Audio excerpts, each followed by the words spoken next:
Assalamu alaikum, avec vous Madame Derkaoui Rokia. Dans cette vidéo, on va donner la correction d'un exercice que j'ai donné dans le cadre d'un contrôle continu pour master première année, spécialité micro. Donc cet exercice, il concerne la méthode ou bien la technique qui est de descente de gradient. Donc, qui est une méthode de résolution des problèmes d'optimisation. Ou bien, oui, d'accord. Et on va programmer la résolution sous Python. Bien.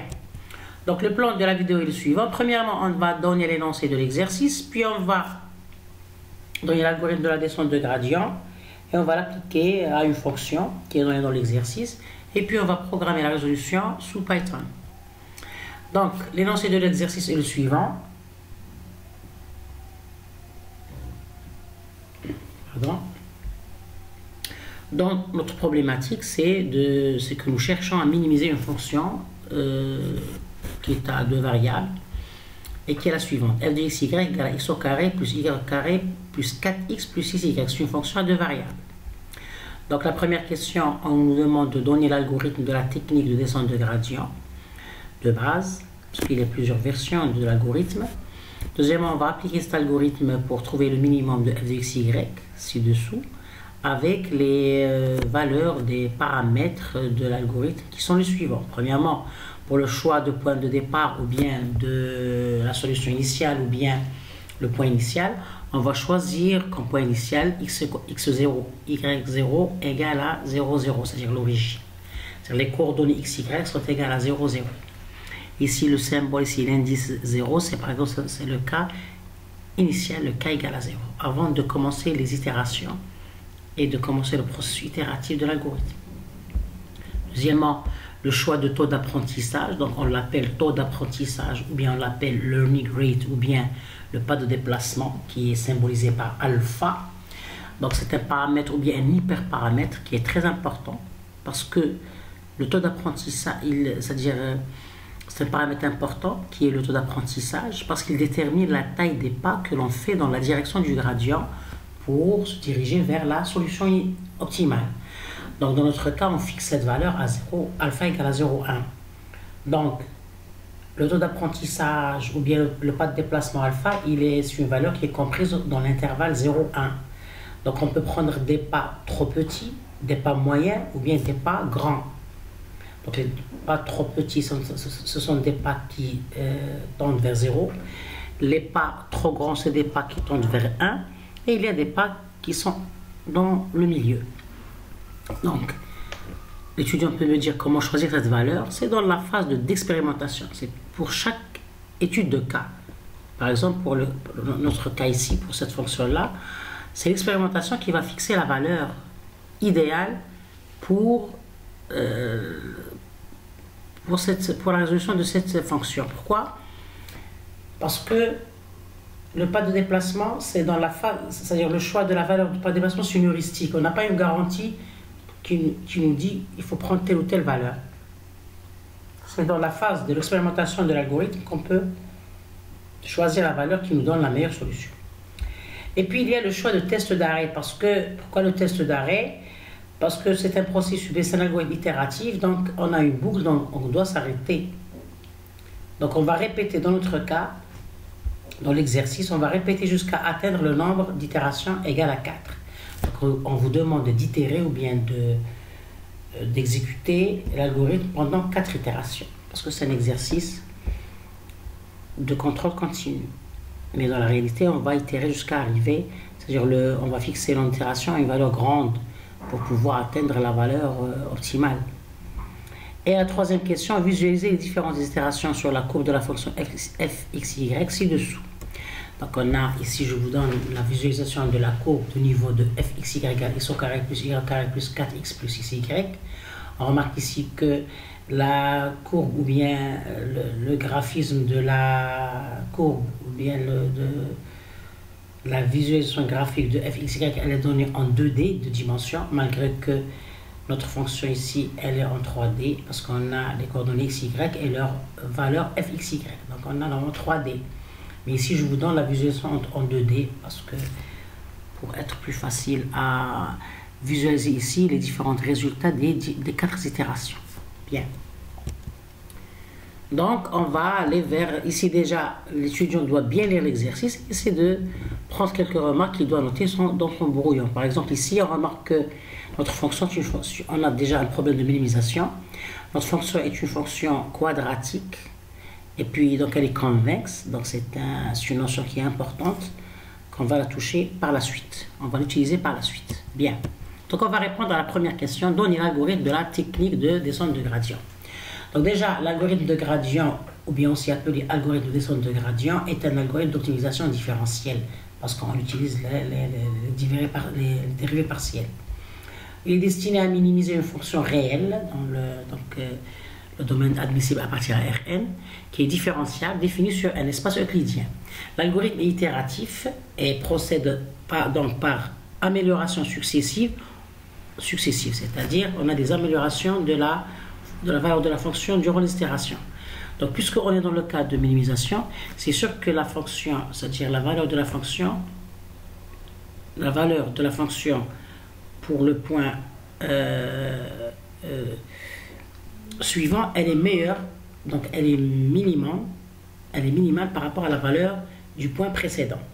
Donc, au point courant, c'est-à-dire le point actuel, un déplacement effectué dans la direction opposée du gradient de manière à faire décroître la fonction. Donc on minimise la fonction dans chaque itération. Donc déjà, ça c'est un point de contrôle. Il faut que la valeur trouvée dans la deuxième itération soit inférieure, c'est-à-dire la valeur de la fonction trouvée dans l'itération k plus 1 doit être inférieure à la valeur de la fonction trouvée dans l'itération k. Ça c'est un point de contrôle pour que l'étudiant sache qu'il n'a pas fait d'erreur. Donc c'est le principe de l'algorithme. Dans chaque itération, on améliore la solution. Donc c'est sur le fait de dire améliorer, puisqu'on est dans le cas d'une minimisation. Donc dans l'itération suivante, la valeur de la fonction, elle est minimale à sa valeur dans l'itération précédente. Pardon. Donc le déplacement le long de cette direction est déterminé par la technique numérique connue sous le nom de recherche linéaire, parce que le gradient, c'est une pente linéaire. Bien. Donc ça, c'est l'algorithme. Donc ici, j'ai essayé de récapituler les différentes étapes de l'algorithme général de la méthode de descente de gradient. Donc, premièrement, on a la phase d'initialisation, puis on a la phase itérative, c'est-à-dire le commencement de la boucle. Donc la phase initiale, on se fixe un point initial x0, y0 qui appartient à gamma, avec gamma est le domaine admissible et gamma inclus dans Rn. Dans notre cas, c'est le domaine de définition, c'est-à-dire dans Rn. Ok? Donc c'est le domaine de définition, il est inclus dans Rn. Donc ici, dans notre exercice, c'est-à-dire dans l'exercice, on vous donne le point initial x0 égale 0 égale à 0, 0. Donc on commence par x0 égale à 0, 0. Vous pouvez mentionner ça dans l'algorithme. On commence, c'est-à-dire dans l'initialisation, on fixe ici le compteur des itérations k égale à 0. Donc on est dans le cas initial. Et puis on va choisir un alpha qui est supérieur ou égal à 0. Il appartient à 0, 1, qui peut être petit, moyen ou grand. Dans notre cas, puisque on vous donne ici, on vous fixe le pas de déplacement à 0,1, vous pouvez le mentionner dans l'algorithme. Donc alpha égale à 0,1. Maintenant, on va commencer la boucle, le processus itératif de l'algorithme. Tant que le test d'arrêt est non satisfait, il y a des opérations à faire. Dans notre cas, il y a plusieurs tests d'arrêt, on va voir ça par la suite. Dans notre cas, on vous dit que vous allez itérer pendant 4 itérations. Donc on va prendre le test d'arrêt comme k inférieur ou égal à 4. Parce qu'on vous demande d'itérer le procédé pendant 4 itérations. Donc, le test d'arrêt ici choisi, c'est k inférieur ou égal à 4. On choisit d'arrêter dans une itération inférieure ou égale à 4. Bien.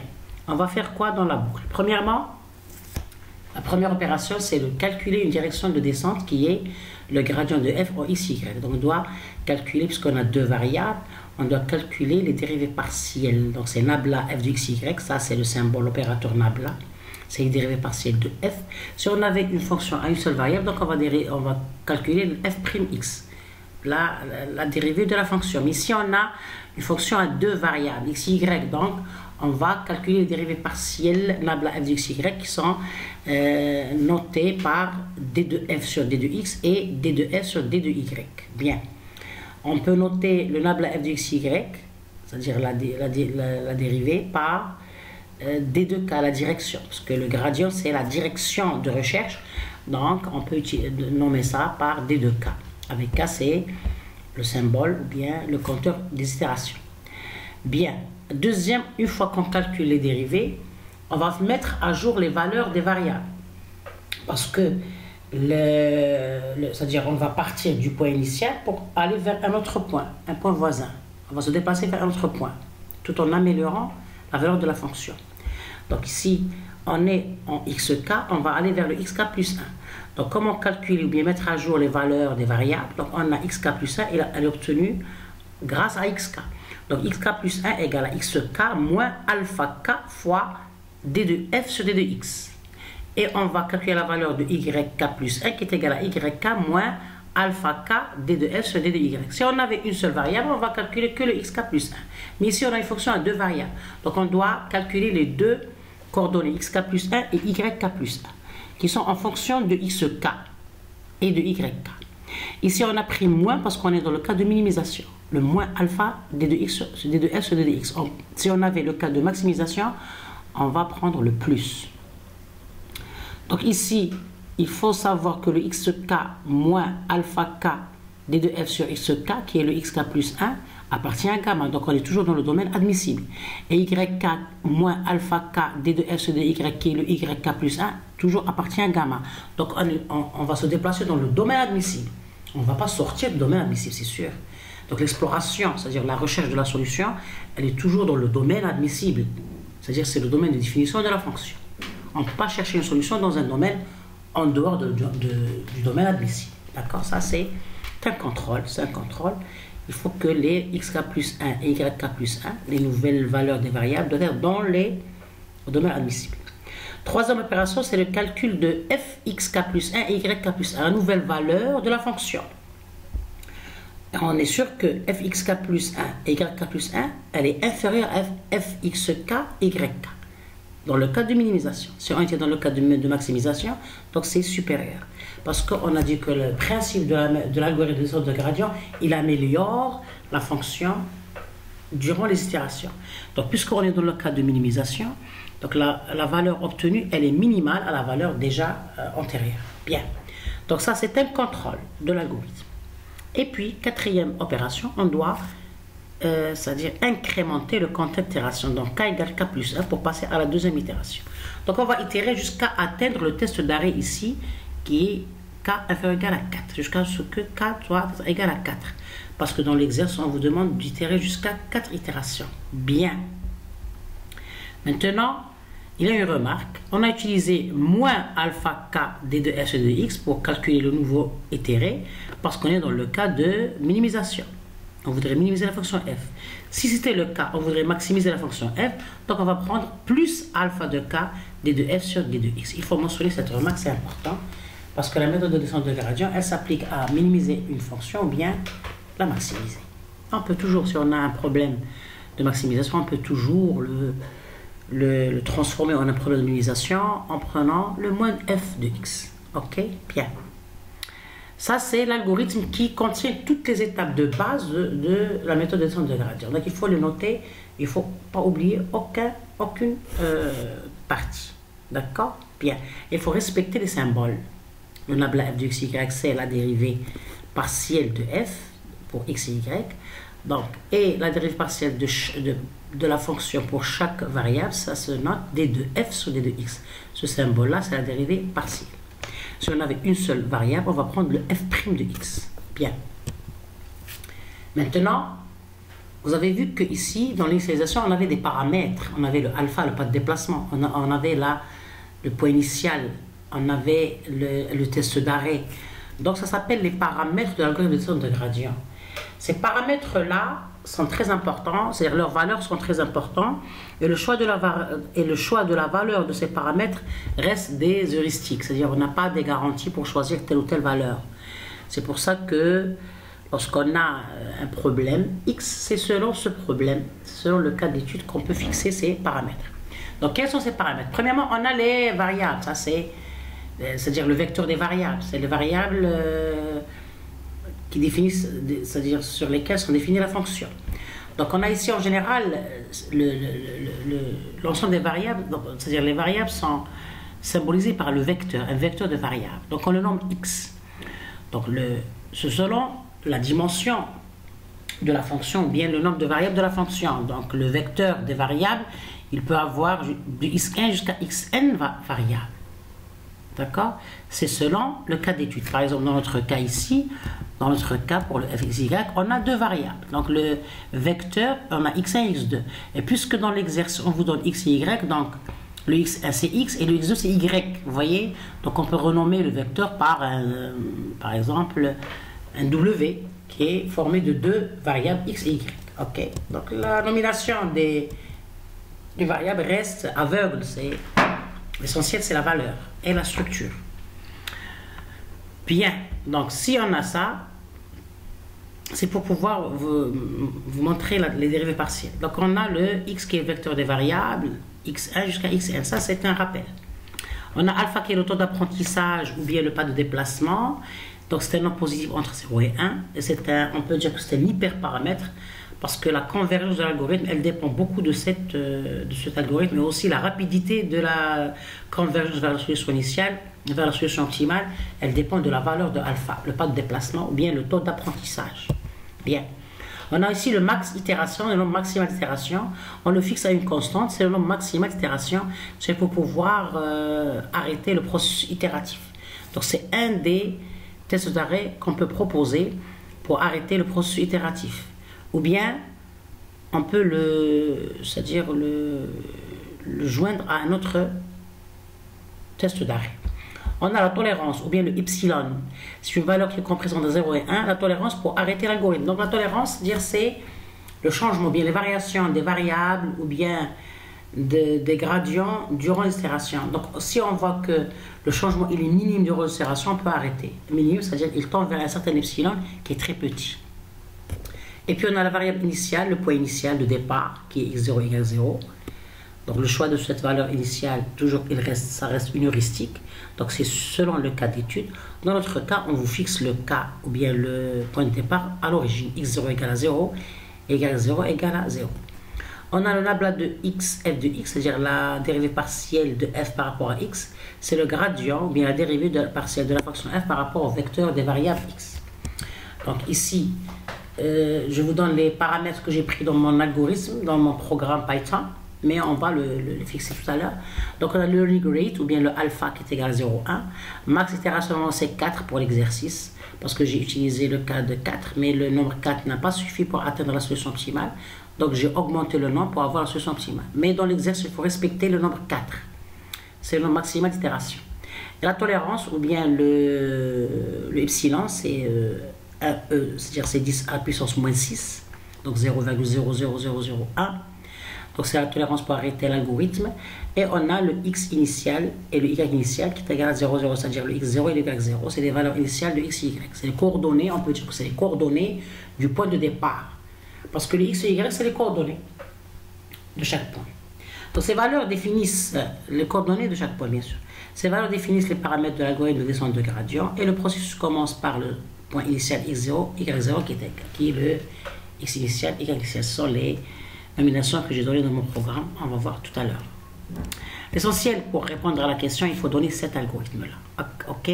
Et en annexe, bien, c'est-à-dire il faut expliquer que veut dire le nabla, que veut dire le d de f de x, comme quoi ce sont les dérivées partielles, que veut dire le alpha, etc. Il faut parler un petit peu sur les paramètres de l'algorithme. Bien. Maintenant, pour le test d'arrêt, avant d'aller vers la deuxième question, pour un rappel toujours, les tests d'arrêt de l'algorithme. Dans notre cas, le test d'arrêt, c'était le nombre d'itérations. On a fixé un nombre maximal d'itérations qui est égal à 4. Donc on va arrêter après 4 itérations. C'est ça le test d'arrêt qu'on a choisi. Mais est-ce que c'est le seul test d'arrêt pour l'algorithme? Non, il y a beaucoup de tests d'arrêt.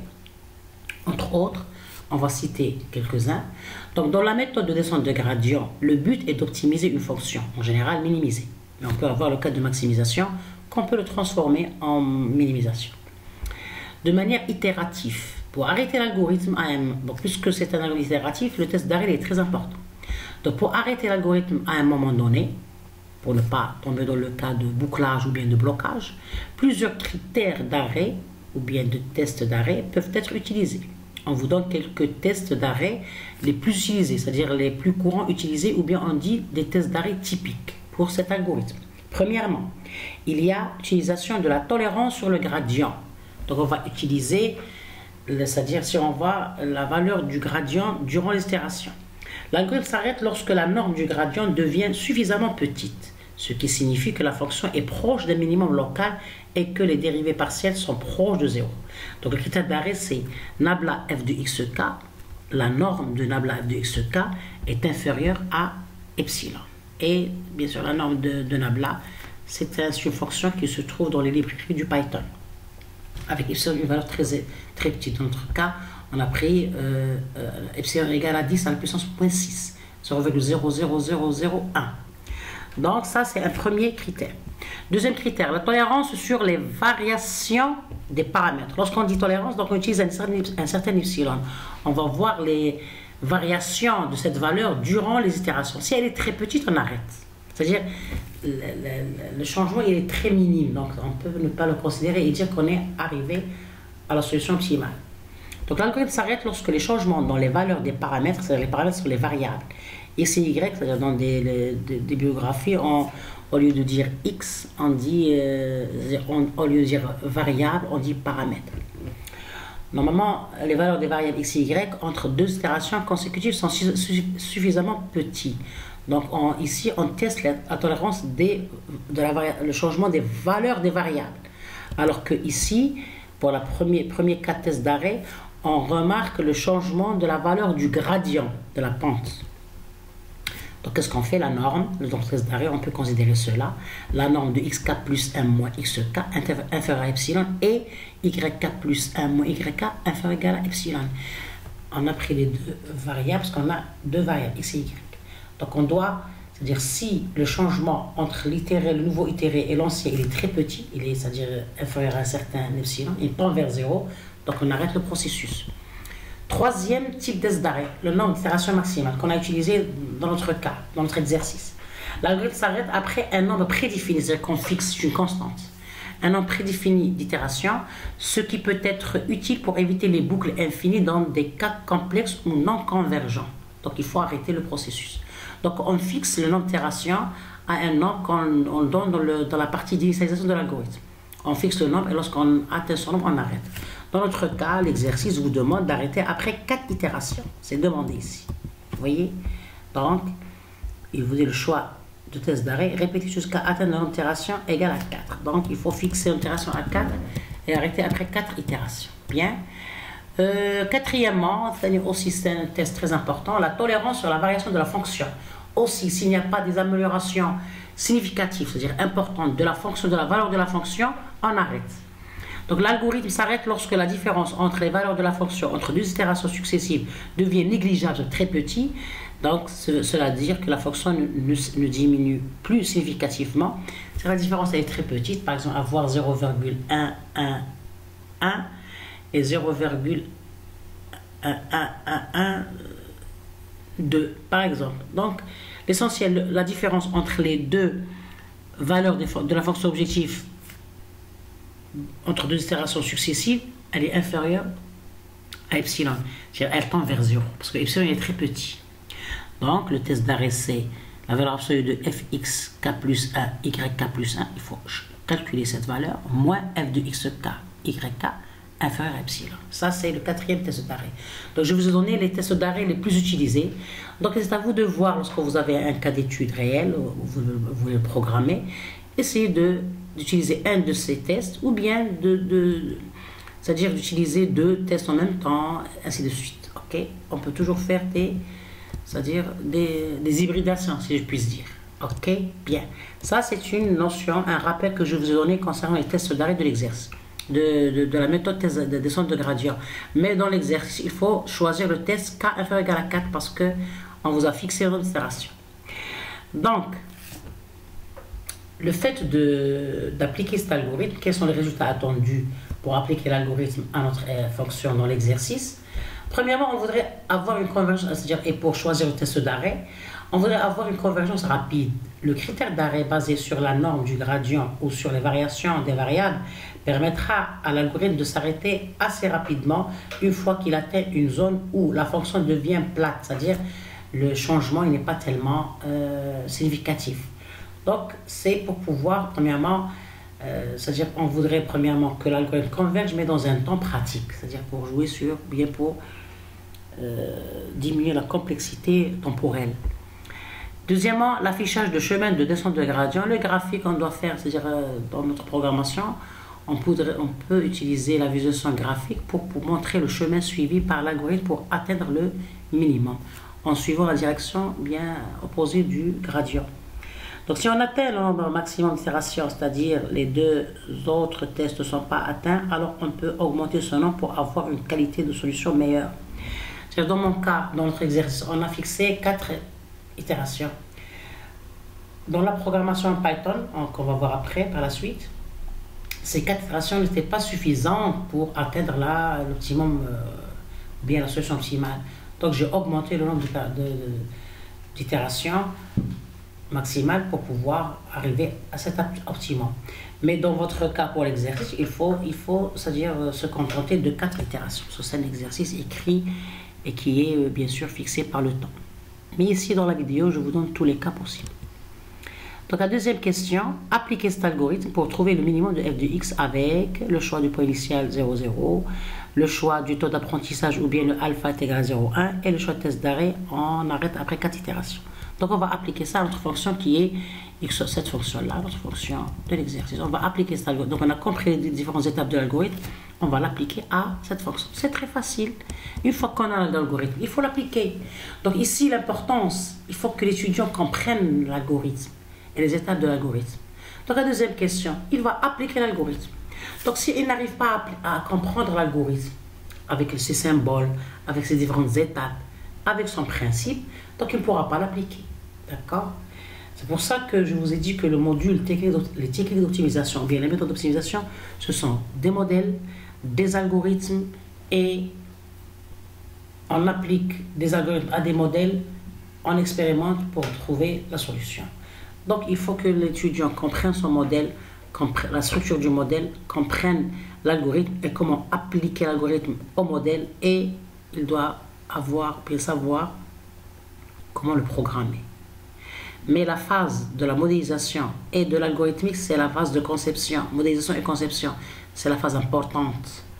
La programmation, c'est la partie, on va interpréter l'algorithme avec un langage, entre autres le Python. Donc la partie essentielle, c'est comprendre le modèle, la structure du modèle et comprendre le principe de l'algorithme et appliquer l'algorithme à notre modèle. Comme dans notre cas, notre modèle, c'est une fonction ici quadratique à 2 variables. C'est une fonction convexe. Et puis, on va appliquer les différentes étapes de la descente de gradient à cette fonction pour avoir son minimum. Donc déjà, le fait de dire que la fonction elle est convexe, ça veut dire que le résultat de l'application de l'algorithme de descente de gradient va nous donner la solution globale, c'est la solution optimale et pas une solution approchée. Malgré que la descente de gradient, c'est une méthode heuristique, c'est une méthode approchée. Mais lorsque la fonction, bien le modèle est convexe, ça c'est un théorème, automatiquement on obtient, c'est-à-dire la descente de gradient obtient la solution globale. Ok, donc ça c'est si la condition de convexité et de différenciabilité, parce qu'on cherche les dérivées partielles, donc si la fonction elle est convexe et différenciable, donc la méthode de descente de gradient atteint l'optimum global. Bien. Ça, c'est une déduction théorique. Donc, l'étudiant, si il a bien lu son cours et compris cette notion et son importance sur la convergence de l'algorithme de descente de gradient, donc vous pouvez l'écrire dans l'exercice ou bien la réponse à l'exercice. Bien. Donc maintenant, on va appliquer. Donc avant l'application, je révise avec vous les notions de dérivée partielle. Donc si le vecteur, donc on a un vecteur ici, on a dit qu'on a les variables, c'est un vecteur avec les différentes coordonnées. C'est selon la dimension ou bien le nombre de variables de la fonction. Donc on a Globalement, ce vecteur, c'est de xn jusqu'à xn, c'est-à-dire dimension n. Et si f est une fonction en x, donc soit f de x, le gradient de la fonction f de x est calculé par rapport aux variables. Donc le gradient est un vecteur qui contient les dérivées partielles de la fonction f par rapport à chaque variable. Donc on doit dériver par rapport à chaque variable. Donc si par exemple ici, donc la fonction f de x, elle a n variables. Si on voudrait dériver f de x par rapport à fx1, donc tout ce qui reste, ça va être des constantes. Et on sait que la dérivée d'une constante, c'est 0. Donc, on va dériver par rapport aux parties qui contiennent le x1. OK? La même chose pour le x2 jusqu'à xn. Cela représente la direction de la pente la plus raide de la fonction f. Donc, pour mieux comprendre cela, on va l'appliquer à notre fonction. Parce que j'ai remarqué que les étudiants n'arrive pas à appliquer la dérivée partielle. Donc, on a ici dans notre cas f de xy égale x au carré plus y au carré plus 4x plus 6x. Donc ça, c'est la fonction c'est-à-dire sur laquelle on va calculer les dérivées partielles. Donc déjà, c'est une fonction à deux variables. Donc notre vecteur, je vais le renommer parce que je vais prendre la normale sur x. Donc je vais le renommer z, qui est égal à fxy. Donc, et ce z, il a deux coordonnées, x et y. C'est-à-dire le vecteur des variables, il contient deux variables, x et y. On a deux coordonnées, x et y. Donc, c'est z qui est égal à x, y. J'ai ici remplacé le x par z parce que c'est-à-dire selon l'exercice, on a nommé x et y. Donc notre vecteur, il contient deux variables x et y, donc je le renomme. Je ne vais pas prendre x. Donc j'ai ici x, c'est pas kiff kiff. Ici x c'est le vecteur et ici x c'est l'élément du vecteur. Donc c'est pour ça que je vais renommer z. Parce que tout à l'heure, lorsque j'ai pris le x comme vecteur des variables, les éléments du vecteur c'est x1, x2 jusqu'à xn. Je vais renommer les éléments du vecteur.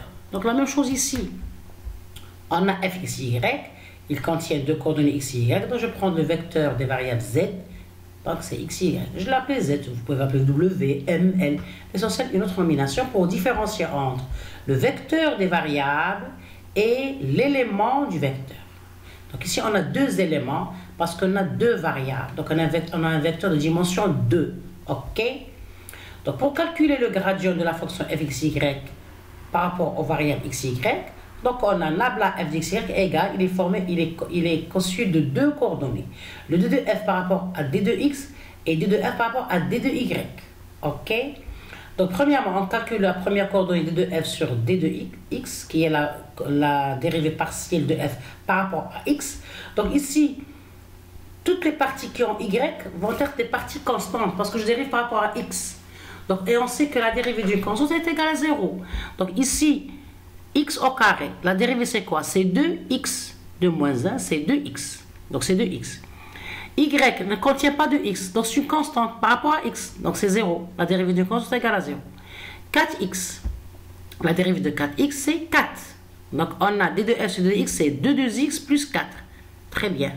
Maintenant, on doit prendre la dérivée partielle de f par rapport à y. Donc c'est la même chose. X, les parties qui ne contiennent pas y vont être des constantes. Donc leur dérivée est égale à 0. Donc ici c'est 0 pour x au carré. Y au carré c'est 2y. 4x c'est 0. Et 6y c'est 6. Donc d de f sur d de x c'est 2x plus 4. C'est la dérivée partielle de f par rapport à x.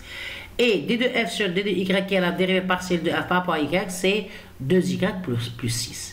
Si on avait une fonction à une seule variable, donc on va se contenter de d de f sur d de x qui est symbolisé par f' de x. OK? Bien. Donc on a calculé les dérivées partielles qui est le gradient de la fonction f de x, y. Donc, ça c'est un petit rappel sur la notion de dérivée partielle et le vecteur des variables et la dimension du vecteur. Dans notre cas, on a la dimension 2. OK? Bien. Maintenant, normalement, c'est la dimension 3 dans la visualisation graphique, mais pour la dimension du vecteur, c'est 2. On va parler de cette dimension 3D par la suite. Donc, dans l'exercice, pour répondre à la question, appliquer l'algorithme pour résoudre la fonction f de x, y. Donc, premièrement, on va appliquer l'algorithme étape par étape. C'est-à-dire, on va appliquer cet algorithme qui contient la partie d'initialisation, puis la boucle avec le test d'arrêt, puis l'opération 1 qui est le calcul de la direction, ou bien le gradient, 2 la mise à jour des variables, donc trouver les nouveaux itérés, c'est-à-dire trouver xk plus 1 à partir de xk, et puis calculer la valeur des fonctions, de la fonction, et puis incrémenter le compteur des itérations.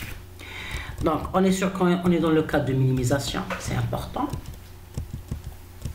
Donc premièrement, initialisation, on a le point de départ x0, y0 égale à 0, 0, c'est fixé par l'exercice. Le taux d'apprentissage ou bien le alpha, on a choisi alpha égale à 0,1, très bien. Donc on va prendre la première itération. Ça ici, on a k égale à 0, dans ce cas, k égale à 0, k initial. Donc la première itération, on va considérer le point courant x0, y0 égale à 0, 0.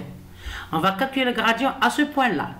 Parce qu'on a ici, dans l'exercice, vous voyez ici dans l'exercice, on a le nouveau itéré, comment il est trouvé, xk plus 1 égale, c'est-à-dire x0 plus 1, donc x1 égale à x0, parce que le k égale à 0, moins alpha 0 sur d2f sur d2x0. Donc le x0 c'est 0, 0. C'est-à-dire le x égale à 0, y égale à 0. Donc ici, on doit calculer le d2f. C'est-à-dire on doit calculer le gradient au point x0, au point x0 égale à 0, y0 égale à 0. Donc les dérivées partielles en x0, y0 qui est égal à 0, 0, c'est d2f sur d2x au point 0, 0.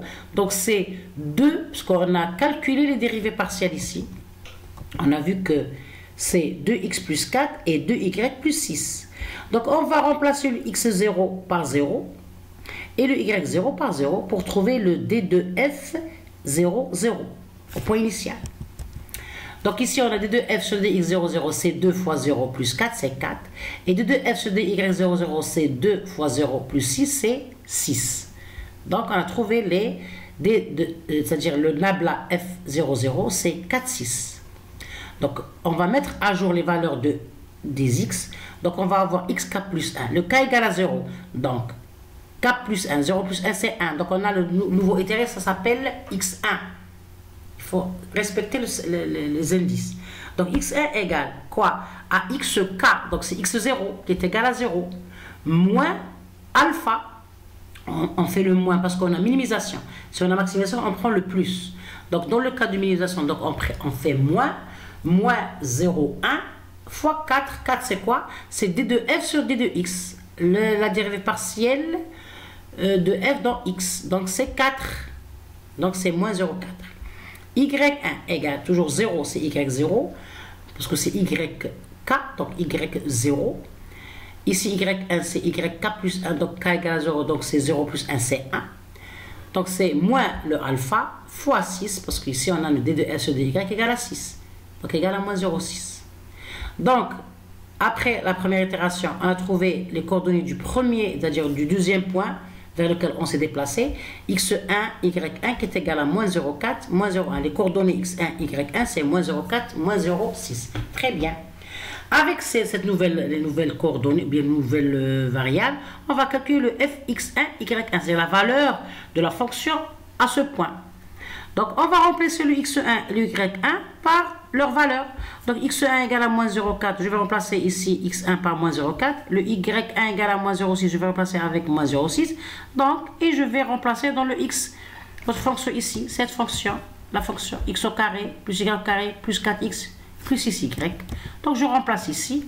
Donc, c'est moins 0,4 au carré plus moins 0,6 au carré plus 4 fois moins 0,4 plus 6 fois moins 0,6. Je trouve la valeur moins 4,08.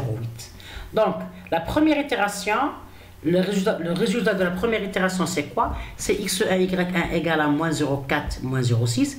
Et la valeur de la fonction f de x, y1 égale à moins 4,08. Très bien. Donc, ce procédé, ce processus, il va être, c'est-à-dire répété jusqu'à arriver à 4 itérations. Donc, c'est la première itération. La deuxième itération. Donc, ici, vous remarquez que pour k égale à 0, on avait le point initial, c'est x0 égale 0 égale à 0, 0. Pour k égale à 1, on a x1, y1 qui est égal à moins 0,4, moins 0,6. C'est le résultat donné par la première itération. C'est ce résultat qu'on va utiliser pour rentrer vers la deuxième itération. Donc la même chose, on calcule le gradient au point moins 0,4, moins 0,6. Donc on va trouver avec la même façon ici. avec d de f, d de x, mais au lieu de prendre 0, 0, on prend moins 0,4, moins 0,6 et on calcule. Donc on a trouvé les coordonnées de d de f au point, le nabla f au point moins 0,4, moins 0,6, on a trouvé 3,2 et 4,8. Vous pouvez utiliser la calculatrice ou bien même calculer à la main. L'essentiel, c'est des calculs qui ne sont pas difficiles. Pour l'exercice. Hein. Maintenant, on va mettre à jour les valeurs, la même chose. Donc ici, on avait xk plus 1. Donc le k ici, c'est pas 0, c'est 1. Donc k plus 1, c'est 1 plus 1, c'est 2. Donc on a le nouveau ETRS x2 qui est égal à xk. Donc xk, ça change, c'est moins 0,4. Donc c'est moins 0,4 moins le alpha, c'est toujours, il est fixé dans la partie d'initialisation. C'est 0,1 fois la valeur de d de f par rapport à d de x. Donc on trouve les valeurs et on va la remplacer pour calculer la fonction f au point x1, x2. Et la même chose pour la troisième, la même chose pour la troisième itération. Donc on a le x2, y2, c'est le point d'entrée pour l'itération.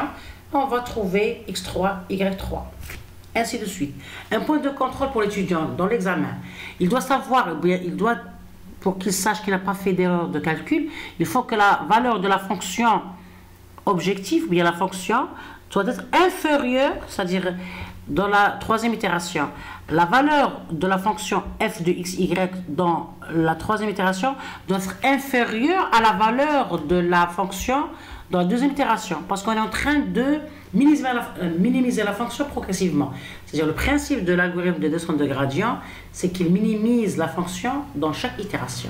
Donc ici on avait moins 7,67, ici on a moins 9,59. Donc c'est-à-dire le fx3, y3 est inférieur à fx2, y2, parce que le moins 9 est inférieur à moins 7. On est dans le cas négatif. Bien. À quatrième itération, la même chose, on commence avec x3, y3 pour calculer x4, y4. Et on trouve la nouvelle fonction, la valeur de la fonction fx4, y4 égale à moins 10,804. On arrête, très bien, deuxième question est finie, parce qu'on vous demande d'itérer jusqu'à 4 itérations. On va voir par la suite dans la programmation Python, on va terminer jusqu'à l'optimum. Maintenant, je récapitule les résultats des différentes itérations dans un tableau. C'est facultatif. Donc, itération, on a la valeur, c'est-à-dire la partie d'initialisation. On a le point de départ qui est choisi aléatoirement, heuristiquement. C'est 0, 0 l'origine. Et f de x, y égale à 0. Donc, itération 1, on a trouvé le nouveau coordonnées x, y et la fonction à ce point-là. Deuxième itération, on a trouvé les coordonnées du nouveau point et la valeur de la fonction à ce point-là. Donc, j'ai récupéré les valeurs que j'ai trouvées durant les 4 itérations. J'ai récupéré sur deux tableaux, c'est-à-dire c'est plus lisible. Maintenant, la conclusion. Après 4 itérations de la méthode de descente de gradient, nous avons progressé vers le minimum de la fonction fxy. Parce qu'on remarque que la fonction, elle s'améliore, elle est minimisée dans chaque itération. Donc, la fonction fxy diminue progressivement à chaque itération et les valeurs de xy se rapprochent du minimum global qui est moins 2, moins 3. Ça, ce minimum global, il va être donné par la programmation. Bien que nous ne l'ayons pas encore atteint après 4 itérations, selon l'exercice. Normalement, la méthode de gradient, puisque la fonction f de x elle est convexe, elle va donner le minimum global qui est moins 2, moins 3. Mais puisque dans l'exercice, on vous demande d'itérer jusqu'à 4 itérations, donc il faut respecter l'exercice. Donc pourquoi j'ai dit minimum global ici dans le cas? J'ai dit que, c'est-à-dire diminue progressivement à chaque itération et la valeur x se rapproche du minimum global. Pourquoi je n'ai pas dit de la valeur approchée? Donc, si la fonction f est convexe et différenciable, l'algorithme de descente de gradient convergera nécessairement vers l'optimum global. Cela est particulièrement vrai pour les fonctions quadratiques, qui est pour notre cas ici, c'est une fonction quadratique convexe, différentiable, f de x égale x au carré plus y carré plus 4x plus 6y. C'est pour cela que je vous ai donné, je vous ai tout à l'heure dit que lorsque l'étudiant lit l'exercice, il faut toujours prendre un stylo et un brouillon et écrire les remarques ou bien les observations qu'il a dans sa tête. Les déductions après lecture de l'exercice, parce qu'ils peuvent l'aider après pour ses résolutions.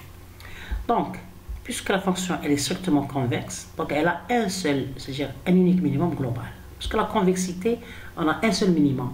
Si elle est convexe, on a un seul minimum. Donc la méthode de descente de gradient, elle va converger vers ce minimum selon son principe. Parce que chaque algorithme, il a son principe, son idée, qui est démontrable. Donc il faut que lorsqu'on applique l'algorithme, il faut réaliser cette idée. Ok, bien. Maintenant, on va passer à la programmation Python. Donc, j'ai utilisé le Python Anaconda sur Anaconda. Donc, avant d'aller vers le Anaconda, je vais parler un petit peu de ce que j'ai utilisé comme librairie. Donc, on a utilisé des librairies utiles. Par exemple, j'ai utilisé la librairie NumPy parce que j'ai des calculs à faire. Donc, elle est utilisée pour les calculs numériques, comme la valeur absolue, la norme, ainsi de suite. J'ai importé Matplotlib PyPlot et je l'ai abrégé à PLT. Et j'ai importé le module MPL Toolkits.mplot3d de la librairie Axe 3D pour pouvoir visualiser ma fonction 3D. Parce que j'ai une fonction à deux variables, x, y, et puis j'ai le fxy. Le fxy, c'est la troisième coordonnée, donc on est dans le 3D. Ok. Maintenant, je vais vous expliquer cette notion de 2D et 3D. Comment savoir si on est en 2D ou bien 3D? Donc, visualiser la fonction f en 2D ou bien 3D. Comment savoir ça? Lorsqu'on parle d'une fonction à deux variables, on travaille généralement dans un espace à trois dimensions. Pourquoi? Premièrement, on a la fonction à deux variables. Donc, une fonction à deux variables est généralement de la forme fxy, où xy sont les variables indépendantes, c'est-à-dire les coordonnées dans l'espace des entrées. Ce sont les coordonnées dans le domaine admissible. Mais il y a le fxy. C'est quoi ça? C'est la fonction que l'on cherche à étudier. Donc, la sortie ou bien l'image de la fonction. Donc, comment représenter graphiquement cette fonction? Dans l'espace des entrées, l'espace des variables xy, on a un espace à deux dimensions, bien un plan à deux dimensions. Cependant, la fonction fxy associe chaque point xy à une valeur fxy qui est une troisième coordonnée. Donc, on a trois coordonnées. On a le xy, sont les coordonnées de l'espace des entrées, et le fxy qui est la troisième coordonnée qui est la fonction associée au point xy. Donc, on a trois coordonnées, xy et fxy. C'est pour ça qu'une fonction a une seule variable, c'est une fonction dans 2D. Une fonction à deux variables, c'est une fonction à 3D. Une fonction à trois variables, c'est une fonction à 4D. Parce qu'on a un nombre de variables, ce sont les variables de l'espace des entrées, et le fxy qui est l'espace de l'image de la variable. Donc, par conséquent, chaque couple de variables xy est associée à une troisième coordonnée z qui est fxy, c'est-à-dire la valeur de la fonction à ce point-là. Donc, normalement, notre cas, c'est un 3D. On va le visualiser en Python. Donc, le graphique en 3D, lorsque vous représentez graphiquement une fonction à deux variables x, y, vous devez la placer dans un espace à trois dimensions. Cela signifie que vous utilisez les axes x, y pour les deux premières dimensions, les variables indépendantes, x et y, et vous ajoutez un axe z pour représenter la valeur de la fonction fxy, qui dépend des variables x et y. Exemple, pour notre cas ici, j'ai pris cette visualisation graphique de mon programme Python pour cet exercice qu'on va voir tout à l'heure. Donc, vous voyez ici qu'on a ici un 3D. Ici, c'est le x, vous voyez, la belle x. Ça, c'est le y, et ça, c'est le fxy. La valeur de la fonction pour les deux points, pour chaque point dont les coordonnées sont x et y. Ok, donc c'est important. On récapitule. Si on a une fonction à une seule variable, on doit la représenter en 2D, parce qu'on a le x et le f de x. Si on a une fonction à deux variables, donc on doit la représenter en 3D, parce qu'on a le xy et le fxy. Ok, et ainsi de suite. Donc maintenant, on peut toujours ramener une fonction, c'est-à-dire pour le graphisme, une fonction, on peut la représenter en 3D, qui doit être représentée en 3D, on peut la représenter en 2D, comme c'était le cas pour l'exercice. Donc, pour tracer notre fonction ici, qui est en 3D, en 2D, on peut utiliser une visualisation de contour. Comme la fonction dépend de deux variables x et y, une option courante est de représenter les courbes de niveau de la fonction qui montrent les points où la fonction prend des valeurs constantes. Donc, vous voyez ici, on a ici la barre ici pour la fonction qui prend des valeurs, c'est-à-dire le fxy prend des valeurs constantes, et on va visualiser les contours de x et y. Ça, c'est le 2D d'une fonction qui doit être visualisée en 3D. On va voir ça dans la programmation. C'est pour ça, dans mon exercice, je vous ai donné le contour de 2D de la fonction pour faciliter l'exercice.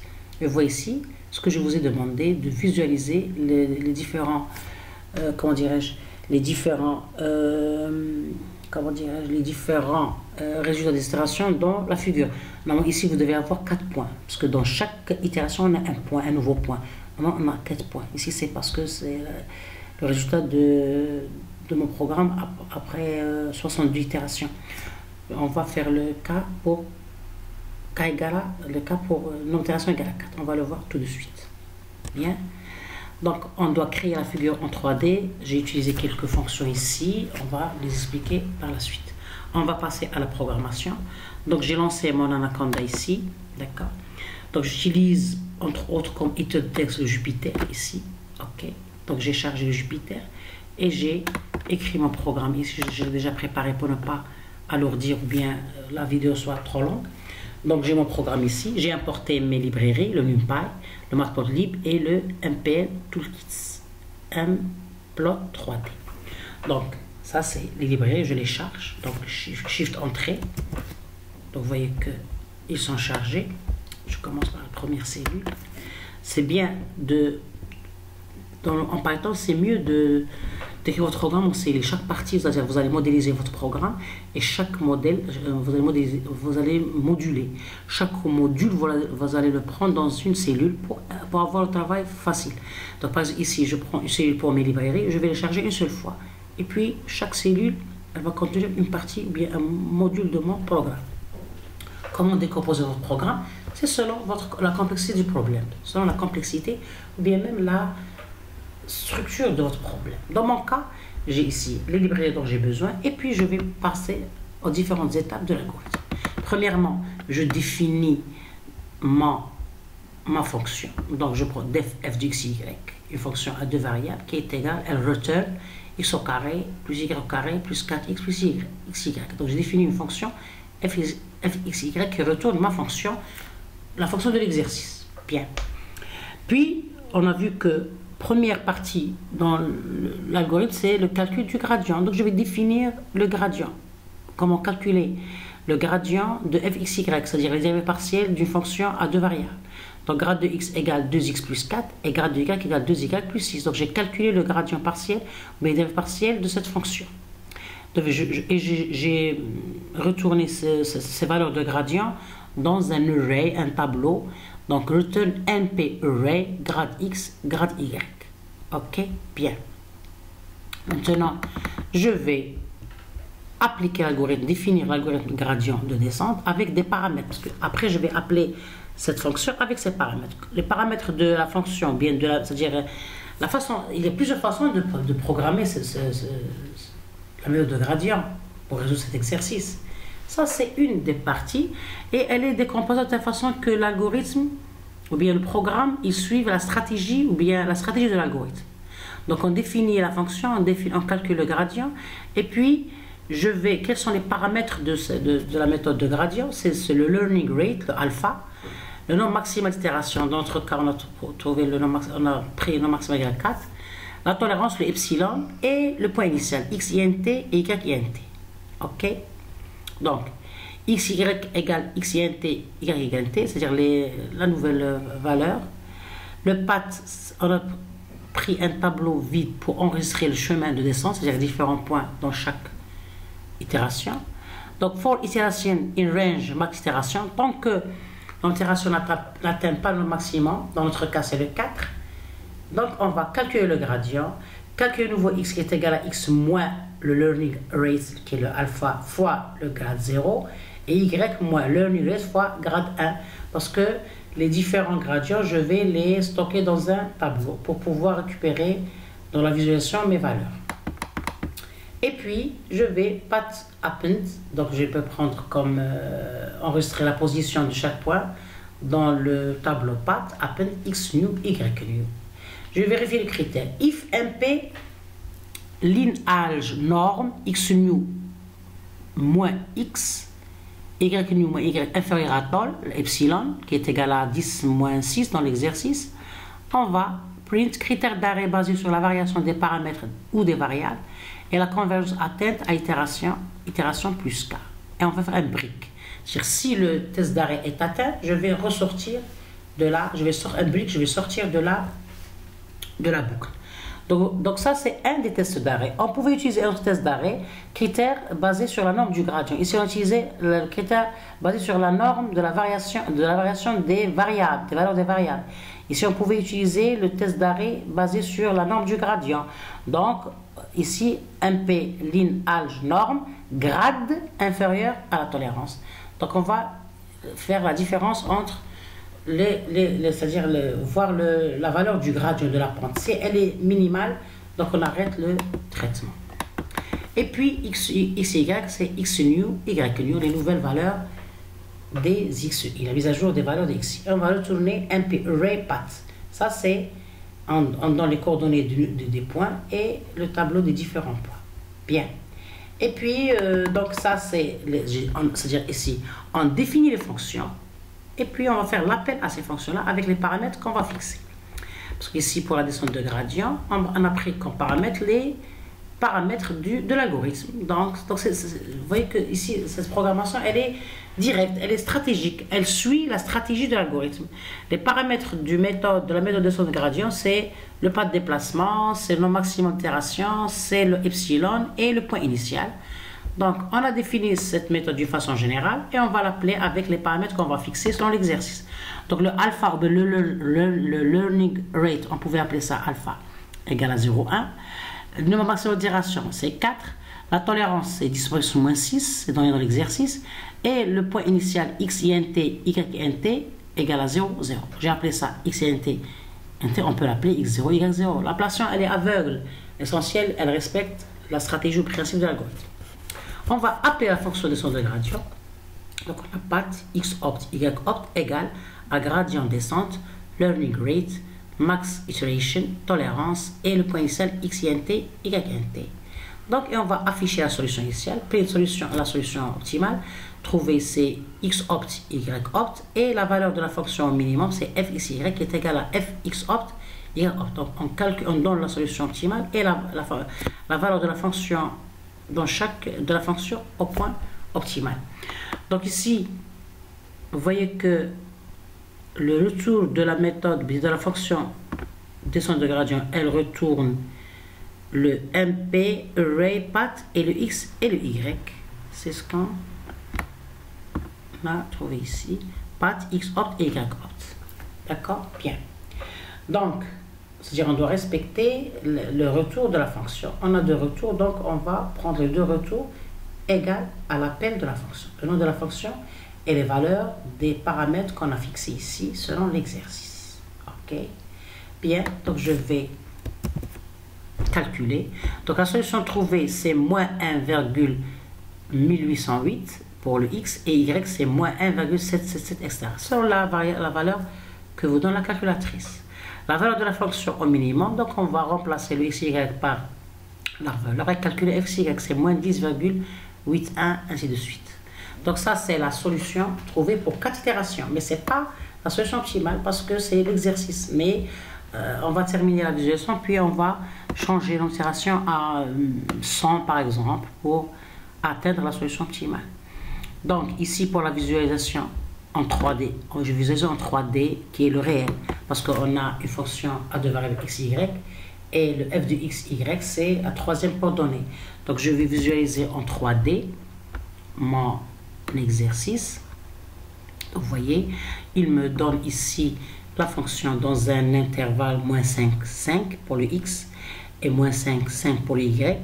On a visualisé la partie de ça, c'est fx qui est x au carré plus y au carré plus 4x plus y. Donc, et ça, c'est le domaine admissible, c'est en bleu ici. C'est le domaine admissible, c'est-à-dire c'est le domaine de définition de la fonction. Et ici, en rouge, ici, c'est le chemin de la descente. Donc, vous voyez qu'on a 4 points, 4 itérations, 4 points. 1, 2, 3, 4. On a commencé par le 0, 0. Ici, il y a le 0, 0. Le 0, point initial. Le 0, 0, point initial. Et on est en train de diminuer les points. 1, 2, 4. Le bleu, c'est la solution optimale. Pour 4 itérations, hein, c'est la solution obtenue après 4 itérations. Donc, on a le bleu, c'est le minimum, qui est égal à moins 1,18, moins 1,77. On a affiché le résultat à 2 sur la virgule. Et le rouge, c'est le chemin de descente. C'est-à-dire, c'est les différents points qu'on a. C'est-à-dire, on s'est déplacé du point initial vers un deuxième point, troisième point, jusqu'à atteindre le point 4. D'accord? Bien. Ça, c'est la visualisation en 3D. Donc, la visualisation en 3D, premièrement, vous voyez qu'on a utilisé des fonctions dédiées à la bibliothèque Matplotlib et à la bibliothèque, ça, le nom de la bibliothèque ici, 3D, qui s'appelle MPL Toolkits, MPplot 3D. Donc, si je reviens à mon exposé, donc la création de graphiques en 3D, on a besoin de plusieurs fonctions. Par exemple, MP Linspace. Cette fonction génère 100, elle a 3 paramètres. Elle génère 100 valeurs également espacées entre -5 et 5. On l'utilise ici pour créer des intervalles pour les coordonnées x, y. On a le MP MeshGrid qui a 2 paramètres xval et yval. Cette fonction génère 2 matrices 2D x et y qui représentent une grille régulière de coordonnées dans l'espace x, y. X contient les coordonnées de x pour chaque point de la grille et y contient les coordonnées y. C'est une étape essentielle pour générer une surface de 3D. Donc on a le x, y. Maintenant on doit avoir le f, x, y. Ici vous calculez les valeurs de la fonction f, x, y qui est égale à x au carré plus sur toute la grille des points générés et cette fonction. Donc le résultat est stocké dans Z, une matrice 2D contenant les valeurs de la fonction pour chaque paire x, y. Et puis on a le PLT figure size, crée une nouvelle figure fenêtre graphique avec une taille spécifique en pouces. Ici la figure a une largeur de 12 pouces et une hauteur de 8 pouces. Cela permet de personnaliser la taille du graphique. Donc le PLT figure, c'est pour donner f fig size, pour donner la dimension de la figure. On a fig add subplot, ajoute un sous-graphe à la figure.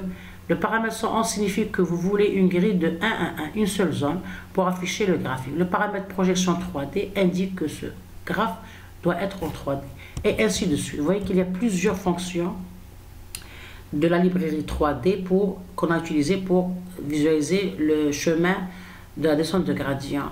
La même chose pour le 2D, il y a plusieurs fonctions. Ça, c'est quelques graphiques que j'ai utilisés. Donc, on va revenir à notre programme.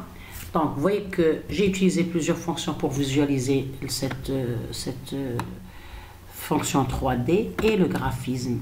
Dans notre cas, l'exercice, ça c'est le réel. Notre fonction, elle est en 3D parce qu'on a le x, le y et le f de x, y.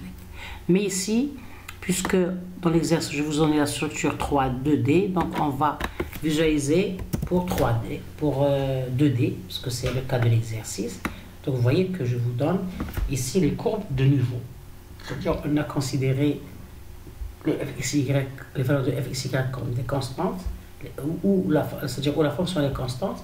Et on a ici, vous voyez, comme légende, on a le rouge, c'est le chemin de la descente, et le point bleu, c'est le minimum, qui est égal à -1,18 et -1,117 pour le cas de n, c'est-à-dire le nombre d'itérations égal à 4. Donc, vous voyez qu'on a 4 points. 1, 2, 3, 4. Au niveau du quatrième point, on a la solution optimale pour n égale à 4. Mais ce n'est pas la solution optimale réelle, parce qu'on devait itérer, c'est-à-dire ajouter des itérations pour pouvoir atteindre l'optimum. Maintenant, ça c'est la réponse à l'exercice. Vous devez visualiser comme ça les points. Comment vous allez visualiser? Avec les coordonnées que vous avez trouvées dans chaque itération. Vous avez trouvé le x, parce que ça c'est le x et ça c'est le y. Vous remplacez le x ici et le y et vous allez tracer le point. C'est ça la réponse à l'exercice. Donc ce sont les coordonnées que vous allez calculer pendant chaque itération. Vous devez les visualiser ici dans le schéma. Bien. Donc ici, je vais changer, dans le cas réel, on va avoir par exemple 100 itérations. Je vais changer le cas de l'itération à 100 pour voir si on va atteindre notre solution globale parce que la fonction est convexe. Donc shift entrée. Donc on a trouvé ici, vous voyez, critère d'arrêt basé sur la variation des paramètres ou des variables. La convergence atteinte à l'itération 62. Vous voyez qu'on a atteint, c'est-à-dire on a fixé l'itération maximale à 62, à 100, mais on a atteint le maximum, notre minimum, après 62 itérations. Pourquoi? Parce que dans la fonction descente de gradient, j'ai pris ici, je vais itérer pendant 100 itérations. Mais j'ai dit ici, si j'ai ajouté un deuxième test d'arrêt, donc ici j'ai hybridé, c'est-à-dire j'ai utilisé les deux tests d'arrêt. Un test d'arrêt global pour pouvoir sortir de la boucle avec le test de max itération qui est égal à 100. Et dans le traitement de la boucle, j'ai ajouté une alternative. Si le MP line alg norme, c'est-à-dire un critère d'arrêt basé sur la variation des valeurs des variables, donc si je vois que les valeurs des variables ne sont pas significatives, la variation elle est très minime, elle est inférieure à un certain epsilon, que j'ai appelé tolérance, ici. Donc, on arrête, on fait un brick, on sort de la boucle. Un arrêt. Donc, on est sorti de la boucle malgré qu'on n'a pas atteint 100 itérations. Parce que, pourquoi? La variation des valeurs des variables durant les itérations, elle est très minime, donc on arrête. Le changement n'est pas tellement radical. Donc, vous voyez que on a trouvé une solution trouvée, c'est x égale à moins 1,999, finalement, c'est moins 1, c'est moins 2, moins 3. Donc, vous voyez que c'est proche à moins 2. On a dit que c'est-à-dire cette différence qui tend vers 0, c'est grâce aux arrondis, les erreurs de calcul. On a déjà parlé de ça. C'est-à-dire grâce à la truncature des chiffres, lorsqu'on veut les représenter, ou bien des réels, lorsqu'on les représente sur la machine. Et puis y égale à moins 2,999, c'est-à-dire moins 3. Donc la valeur de la fonction minimum f(x) c'est moins 12,9, c'est moins 13. OK. Donc ça sur le cas de calcul. Maintenant on va visualiser en 3D et en 2D. La vision en 3D de dessin, vous voyez ici, les points sont très proches. C'est pour ça qu'il a fait un brick après 62 itérations. Parce que les valeurs des xi, elles sont très proches. Donc, vous voyez ici, on a 62 points qui sont très proches jusqu'à arriver au point bleu qui est la solution optimale, qui est proche du moins 2 et moins 3. X égale à moins 2 et y égale à moins 3. OK, bien sûr, on trace ça. On va faire la même chose en 2D, shift trait. Donc la même chose. Vous voyez ici, on a 62 points jusqu'à arriver ici au point qui est moins 2 et moins 3. Donc ici, vous voyez que pour pouvoir visualiser ce point, on a sauvegardé les points, c'est-à-dire les différents points donc, dans chaque itération dans le tableau path. Donc vous voyez que le tableau path est utilisé dans l'algorithme de la fonction ici. Le tableau path est utilisé pour, ici vous voyez, le path est utilisé pour enregistrer le chemin de la descente pour pouvoir le visualiser par la suite. D'accord? Donc ça c'est la programmation Python de notre résolution de notre exercice. J'ai détaillé la résolution, mais dans votre cas, dans l'exercice, dans la feuille, vous devez calculer 4 itérations et les visualiser par les coordonnées de chaque point, calculées dans chaque itération. OK? C'est dans les 4 itérations. Donc cela termine notre exposé. J'espère que vous avez bien saisi et bien compris. Donc à la prochaine vidéo et bon courage.